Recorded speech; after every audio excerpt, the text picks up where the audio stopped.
Hello, whoa, hello, Beez Bladers. Welcome back and welcome newcomers to the channel. I have a brand new sin cut, a new drop, a new release to share with you all today. We're not going to make a long video out of it. Yes, that is an unboxing knife. This is from Keith the Knife Freak over on Instagram.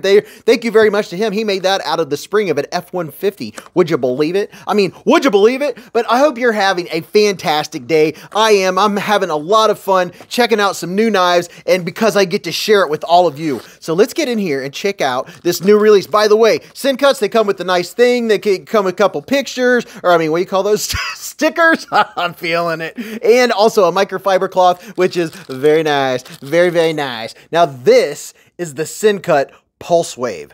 Would you look at it?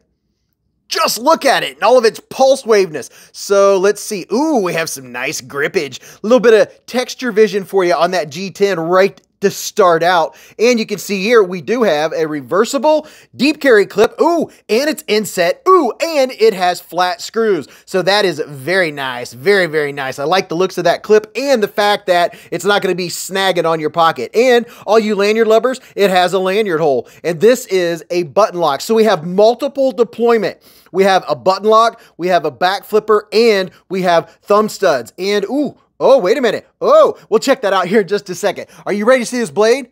Pow! Right in the kisser. And now that is a nice, crispy, clean looking knife. There are 3 different variants of this bad boy. I'll help flash them up on the screen here in just a minute. But to start out, this thing is 7.95 inches from tip to tip. It has a 3.45 inch blade. The blade steel is 9CR18 MOV, and it has a flat grind. Now closed, it's 4.5 inches. The handle is a 1/2 inch thick. Now, this isn't a heavy knife. We'll weigh it here in just a second, but let's see what happens. Ooh. Oh, okay. All right. Are you smelling what I'm stepping in? Check it out. It has that excellent jimping. We, Civivi, and Sin Cut all know how to do jimping just right. Now, this jimping doesn't wrap around, but it doesn't need it because no matter where my finger lies on here, it's grabbing my finger. So that is going to avoid any mishaps or any slip-offs. You're not going to get slip-offs with this. Oh, yeah. That action is very nice. Well, let's see. How's the fit? No movement up or down, which is very nice. The lockup is probably around 30% on the inside. And speaking of the inside, you can see inside there that it is milled to the max to make this very lightweight. Couple standoffs, no back spacer. And I do like that this is kind of a shadow box look. The liners stick up just a hair more than the G10, just a little bit. And this G10, it's chamfered off. Very nice. I would call that crowned rather than chamfered. That's just the way I like to describe it because it's rounded and there's no rough edges. And then look at this. You have a full-size finger choil and a couple quick size comparisons for you because you know we got to do that, right? First up, the QSP Penguin, because everybody should have a Penguin. And then the Civivi Elementum 2 button lock. Look at that. This is a full-size, modern, everyday carry pocket knife. And then here is a very popular knife from Sin Cut. If you have a Sin Cut Saxy, that's a button lock, then this gives you an idea. This gives you more of an elongated shape. The blade shapes are similar, except for we have a dip up here, almost making this almost a harpoon shape. And we'll see how the ergo's playing out in just a second. But first, I wanted to show you another Sin Cut that is another button lock that is a total winner. This is the Sin Cut Serene. So it's a little smaller than the Serene, just a hair longer than the Saxy. So let's get this out and check out some more stuff. I don't know how much it weighs, so we'll get a quick weight on it just so you can see. I just want to share as much information in the shortest amount of time possible. So this knife weighs in at 3.77 ounces. So it's around the 3.5 ounce mark, and it sure doesn't feel it because it is all spread out. So here's some acoustics.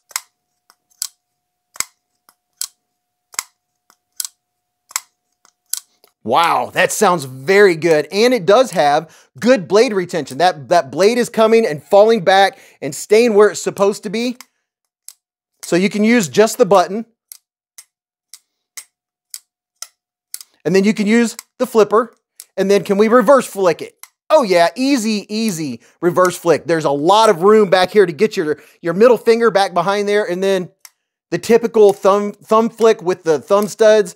So the thumb studs are a great option. Now my hand is 4 inches from here to here, 3.5 from here to here, and from the bottom of my palm to the tip of my middle finger is 7.25. And oh yeah, there we go. So the ergos, giving it the old bee squeeze. Ergos are fantastic. You will be able to hold this if you have XL hands, but oh yeah, this is a worker. And the jimping, very good jimping. It locks me into place, and then choking up. Ooh, look at that. A little landing pad for my thumb. Now that, oh my goodness. So this is a total win. I imagine if I had to guess, this is probably in the mid 40s for the price for what you get, the fit, finish, action, ergos. I mean, there's no movement left or right. It has a centered blade. I mean, you can't go wrong. Whenever Sencut, they have been totally nailing it with every single knife that they've been putting out for I don't know how long. Such good action. Everything about this knife is fantastic. It has 9CR18. It has a more budget steel. It's a great steel. I like 9CR. It strops up easy. It sharpens up easy. It's not going to have the longest cutting retention. It's not a super steel, but it is definitely not 8CR13. You know what I'm saying? And I like that this one is pokey. It has a nice tip. Look at that nice strong tip on it. It's not a splinter getter per se, but it will grab. Look at that. You could grab a splinter and pull it out. And the reverse grip is very nice on this. I like it, and I really do like the feel of this G10. It has that nice texture that we all love so much. And look at this, T8 hardware, baby. That's what I'm talking about. Now, if a budget knife company can do T8 hardware, I know all the rest of them could fall in line and start putting T8s, because us knife nuts, knife aficionados, and knife enthusiasts all appreciate T8 hardware. But if you're wanting a very good flipper knife that has other options for deployment, this is going to be a spectacular option for you. So tell me what you think about the new Sencut Pulse Wave. I'm digging it. I don't have any complaints about it at all. There's the action, fit, ergos, all the stuff that we like. They all check out. It's that good of a knife. And I guarantee it's somewhere around $45. And I'll put links in the description and in the comment section where you can go check it out. And at least three different variants that I'm aware of. So make sure you're subscribed and that you hit the bell button so you get notified a half an hour before the live stream. Beez Blades live at the Hive. Oh, right. You don't want to miss it. We do a pizza check. We talk about knives, and whether you're just beginning or if you've been in knives for 50 years, you will come, you will hang out, and you will find out that it is such a fantastic community, and you will look forward to it every Friday night. But go watch this video. You'll really enjoy that. And until I see you again in the lives or the chats or the Hive stream, remember, live life in the present, keep a Band-Aid handy, and don't cut yourself.